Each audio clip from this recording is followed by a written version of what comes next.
Hello, guys. Welcome back to the Laker family, where I'm going to be diving into to what happened in last night's game between the Lakers versus the Atlanta Hawks.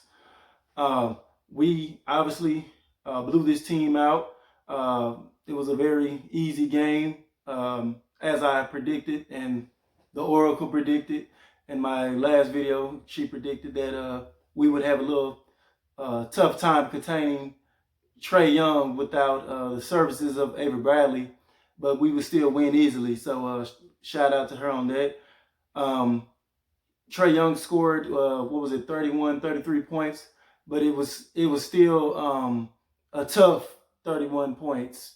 It even took a while for him to get going in this game, and Caldwell Pope, along with a little bit of Caruso, had a lot to do with him having a tough time getting in a rhythm, and so that was big on the part of those guys, especially without Avery Bradley being in the lineup. So good job to those guys with that. And speaking of Caldwell Pope, another great game from him.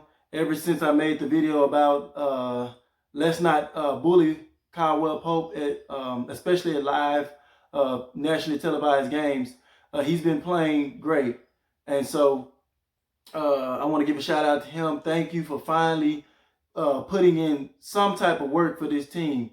And I knew you had at least some type of value on offense. Your defense has always been there, but your offense had been horrendous.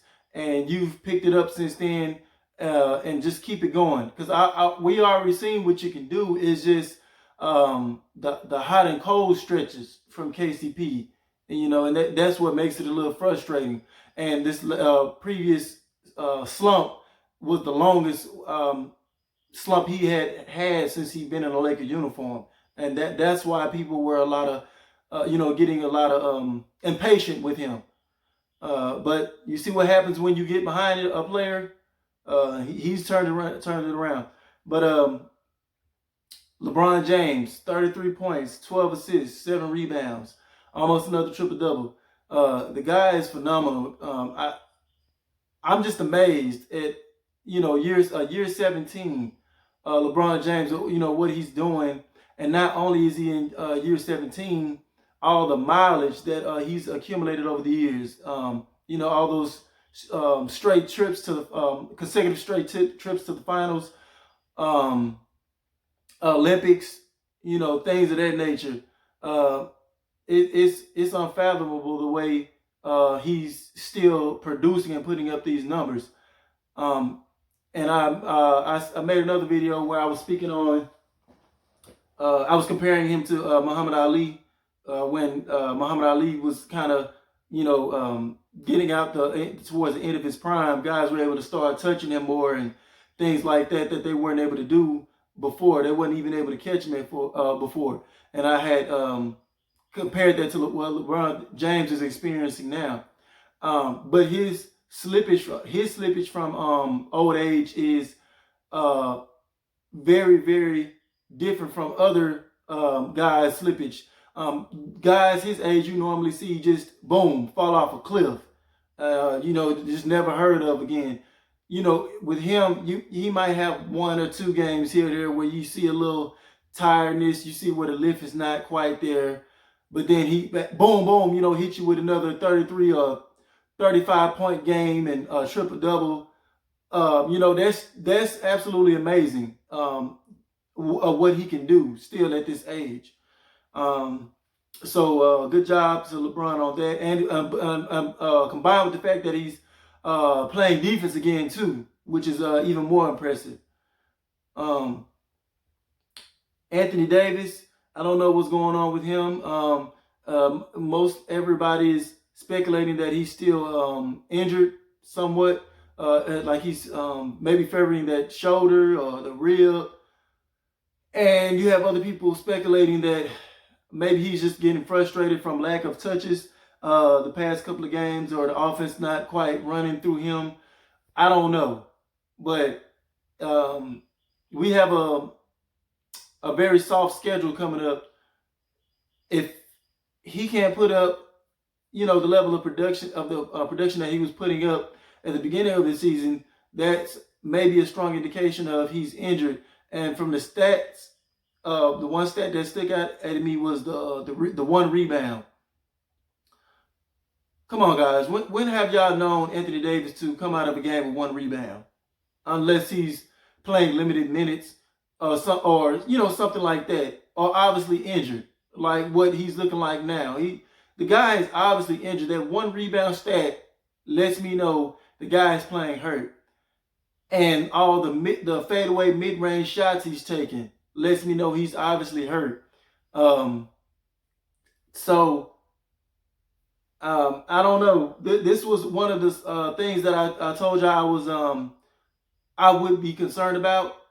Was the turnovers and just staying healthy, and maybe having to low manage Davis or LeBron here and there, because we don't want to wear out LeBron, and we know Anthony Davis' injury history. If either of those guys are hampered come playoff time, we're screwed. We are slap screwed. That's what happens when you push all your chips in. A lot of people didn't want to hear that, you got to go for Anthony Davis now. You got to go for Anthony Davis now. He might walk if you don't go for him now, or he might not come if you know what I'm saying? But okay, that's fine. It's just like you playing poker. When you push all your chips in the table, you can hope for the best or hope for the worst. You lose everything. If you lose now, you lose everything. So if we lose or don't make it to the championship, or don't win it, we just pushed all our chips in and didn't get anything out of it. We had to watch our younger stars go elsewhere, and we didn't get any fruits out of it. We didn't get any anything in return for it by pushing all our chips in. So our major concerns moving forward. I'm not so much worried about the turnovers no more, because that's to be expected with a new team. And plus, Rondo kind of fixes a lot of that, which he had a great game, by the way. His three-point shot looks much improved. So kudos to Rondo for continuing to work on that shot. But yeah, he looked good. But what I was saying was, we have to make sure our number one concern is keeping our superstars healthy and fresh. That is the main goal before the playoffs. So we had Kuzma, 17 points, three-pointers, 5 rebounds. He started off slow, but he picked it up in the second half. So you can kind of tell with him where he's still, somewhat coming off of that injury, because he's not all the way to the explosive Kyle Kuzma that we know and love. And trust me, Kyle Kuzma has another level that he can go to. The 17 points, that's good. I'll take it. But we all know that Kyle Kuzma has another level that he can go to. But it's obvious that he's still, finding his way back into game shape.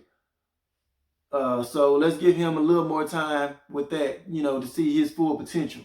Caruso has been playing. He's still been playing consistent, and you can tell with Caruso that he's finding his part on this team. He's like he's knowing exactly what he's supposed to do now.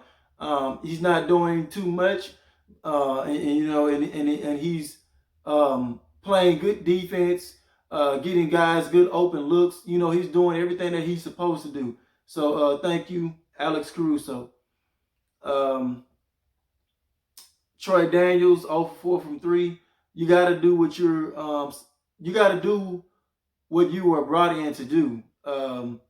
If you're a specialist from 3-point range and you're known for shooting a extremely high percentage from 3-point range, you have to be that. Troy Daniels, we need a little bit more production from you on that part. Yeah, I think you had maybe one good game with us so far. So we need you to be what you are, a great 3-point shooter. Quinn Cook only had 5 minutes. Can't really judge him off of 5 minutes. He had 2 points. Danny Green, 11 points, 3 3-pointers, 7 rebounds, 2 assists, 2 steals, 2 blocks, and one hell of a put-back dunk. That was a highlight play right there. Might have been the highlight play of the game. In fact, it was. That got the whole crowd rocking. Kobe Bryant was in the house. Shout outs to my boy. And you know, we all love you, man. We Laker fans stick behind Kobe Bryant. As much as the media tries to bash that man and take him out of the top 10, and it gets more ridiculous and more ridiculous every year on how they degrade Kobe. It's like, man, did Kobe sleep with y'all wives, or like, what's going on? Like, what's the hatred for Kobe? You know what I'm saying? So he's not even out of the top. He's not below the top 7, if you ask me. And so let's stop all that Kobe and LeBron debate, and just stop disrespecting the man as a whole. Because, I mean, the guy keeps to himself. I don't hear Kobe coming back barking at these idiot analysts for tarnishing, steady trying to tarnish his name and degrade his name. Kobe, he's not worried about none of that stuff. You know what I'm saying? But as Laker fans, it kind of bothers us, to a degree, because we grew up with Kobe, and to see them just continue to bash his name like that is completely unfair and biased in a lot of ways. So let's leave Kobe alone. Leave poor Kobe alone. But we have okay. As far as the game, there was never a point of fear. I think we had, like, the closest they got in between the game was like maybe 12 points or something like that. And Frank Vogel called a smart timeout, got our guys back motivated. They came back out and they expanded upon the lead once again. So that's a sign of good coaching again. Shout out to Frank Vogel. And it was an easy game, as it should have been. So we have another easy game coming up. Actually, we have the Thunder twice in a row. So let's knock those games out. Low manage Anthony Davis if possible, because it's obvious that he's not 100% and he's like laboring. He went from having MVP type of season the first couple of games, first 4 or 5 games, he was hands down like the front runner. And then after that, LeBron kind of started taking the shine. And I think Anthony Davis hurt his shoulder somewhere in there, and then he kind of, started tailing off. So let's do what we got to do to get that man back healthy, because he's very, very important. A very important piece to this team. With that being said, I think I covered everything. Most of everything. If I missed anything, comment down below. Thank y'all for watching my video. And as always, if y'all want to be a part of the Laker family, like, share, and subscribe. Thank y'all. See y'all next time. Yeah. Bye. Hey, I got muscles like